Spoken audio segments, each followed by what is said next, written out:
The makers of Insidious should stop right here. Don't go any further. It is fine as a trilogy.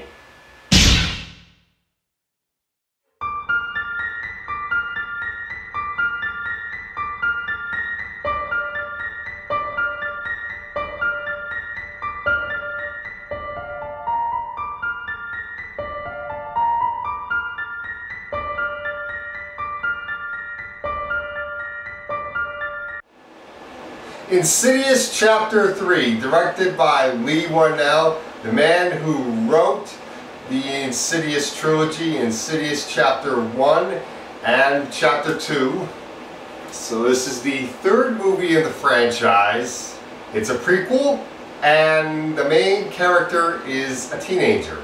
Now those are the signs of a bad horror movie. And yet, surprisingly, this is a pretty good horror movie. This movie brings back Lin Shaye's character, Elise, the psychic from the franchise, as well as our two paranormal investigators, Tucker and Specs, played by Angus Sampson, and our director, Leigh Whannell. The plot of this movie is we have a teenage girl, played by Stephanie Scott, Quinn Brenner. She lost her mother to cancer, and she's been trying to contact her.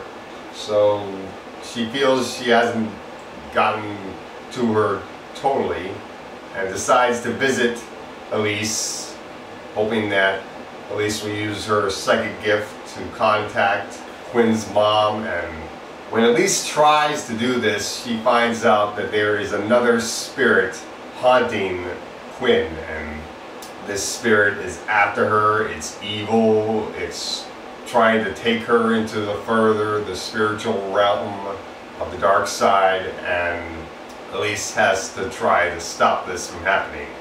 This is a very good movie. I did like this movie, surprisingly. It was a lot of fun watching it. Stephanie Scott is great in the movie as Quinn Brenner. Her father is played by Dermot Mulroney, who is excellent. I love Dermot Mulroney. He's a great actor and he's really good in this movie. Lin Shaye is awesome in this film. This is probably one of my favorite performances of this character. One of the scenes in The Further, she gets into an aggressive fight with one of the ghosts, and it's so cool seeing her try to fight one of the ghosts. It's so awesome.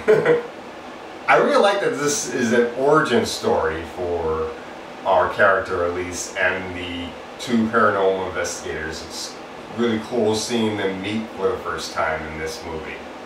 The scares are done very well. One of the new things that they do in this movie is the ghost in this film, who is called the Man Who Can't Breathe. He leaves these footprints on the floor and everywhere he goes.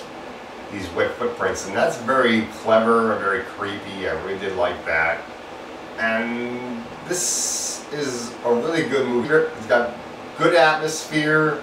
The scares are done very well. The acting is great. The character is very likable.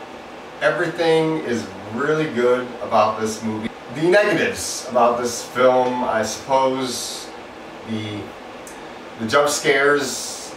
There are some jump scares in this film, and there is a little love interest in the film, but the boy that is the love interest, he's not in it that much, so thankfully he's not that big a part of the movie.